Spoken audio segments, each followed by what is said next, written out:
Whenever I'm asked who's my favourite Bond, I have a stock answer. It's the original, it's the best, it's the definitive. Ian Fleming's James Bond, the character in the books. And as a Bond fan and a Bond aficionado, I always urge people to go back and read the original stories. All the actors then who've played Bond are interpretations of that character, and they all bring something different to the role. For a lot of people, Sean Connery, who's the first actor in the movies, defined Bond's look and presence. And Connery was a remarkably agile actor. The way that Connery moves on screen was quite a revelation in comparison to a more staid tradition, perhaps, of British stuffed shirt heroes. George Lazenby only played Bond the once in Our Majesty's Secret Service, sometimes the forgotten Bond, written out of popular histories sometimes. Entirely unfair. He didn't have a great deal of acting experience, but it's a film that is now seen as maybe being one of the best of all the Bond movies. It's the closest to the book. It maintains the tragic ending of the book. And Lazenby's relative inexperience as an actor, in a sense, makes him a little bit more vulnerable as a character. And there was a danger towards the end of the Sean Connery period of Bond becoming a kind of joke Superman. Who could just get out of any situation. You don't get that with George Lazenby.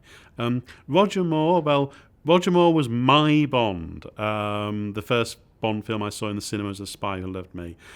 He took the films in a different direction, maybe a lighter direction. It's not to everybody's taste today, but I think it was perfectly appropriate for the times. In the 1970s, the Bond movies were becoming spoofy, they were becoming parodic, quite self-parodic, and Roger was an ideal Bond to play that, and a successful one at the box office. People who are a little bit sceptical about him in retrospect forget that the films are doing very, very well at the box office. Timothy Dalton, Dalton only made 2 films. I think that's a great shame that he never really had the opportunity to do more. Maybe the closest of all the actors to Ian Fleming's idea of the character, more edginess to Dalton's performance. I think he's a very, very fine and underrated James Bond. Pierce Brosnan deserves credit for bringing back Bond in the 1990s when there'd been a production hiatus of 6 years. There hadn't been a Bond movie for some years, and there was a lot of talk that the series was, and the character was finished, it was outmoded, and so on. Well, Pierce brought it back with a new vitality and a freshness. Some of the irony maybe of Roger Moore and that lightness, but also able to do the more serious moments in the sort of Timothy Dalton mode. So he kind of combined different styles of James Bond. Now we've had Daniel Craig, maybe the toughest Bond of all,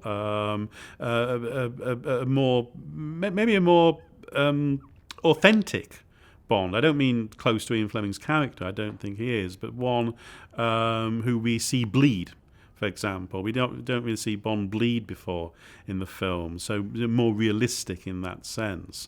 And a Bond who has maybe more of an emotional trajectory throughout the films, which do refer to each other as they go through. So we've had various different kinds of Bonds in the films. They all bring something to the role, but I would always say go back and read Ian Fleming's books.